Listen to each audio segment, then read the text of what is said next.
Hello everyone, welcome to లాసియా tailoring. So ఇక్కడ వచ్చేసి నేను ఇక్కడ బ్యాక్ పార్ట్ తీసుకున్న వెంటనే మీరు పైనకి వచ్చేసి హ్యాండ్స్ అనేవి కట్ చేసుకోవాల్సి ఉంటుంది. ఇక్కడ లెంత్ వచ్చేసి మీరు ఎక్స్ట్రాస్ ఉన్న పీస్ ఫస్ట్ కట్ చేసేసుకొని 4 లేయర్స్గా మీరు క్లాత్ని ఫోల్డ్ చేసేసి 4 ఇంచెస్కి నేను ఇక్కడ మార్జిన్ చేసుకుంటున్నాను. అలాగే 2 ఇంచెస్కి డౌన్ మార్జిన్ చేసేసిన తర్వాత అందులో నేను హ్యాండ్ డౌన్ అనేది తీసుకోవాలి. సో ఇక్కడ హ్యాండ్ డౌన్ తీసుకున్న తర్వాత మనం చుట్టుకొలత తీసేసుకోవాలి. తర్వాత ఒక 1.5 ఇంచ్ మనం సైడ్ ఖర్చు కోసం మార్జిన్ చేసేసుకోండి. ఇలాగా డాట్స్ పెట్టేసుకొని తర్వాత వచ్చేసి ఇక్కడ 1 ఇంచ్కి మార్జిన్ చేసేసి ఇలాగ క్రాస్గా లైన్ డ్రా చేసి ఇందులో కర్వ్ షేప్ అనేది ఇచ్చేసేయండి. మనకి హ్యాండ్ అనేది నీట్గా షేప్ వస్తుంది. సో ఎక్స్ట్రాస్ కట్ చేసేసుకొని ఇందులో లోత్ మార్జిన్ చేయాలండి.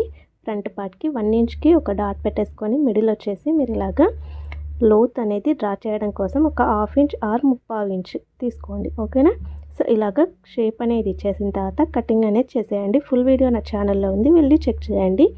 ప్లీజ్ లైక్, షేర్, సబ్స్క్రైబ్ అండి. Thanks for watching.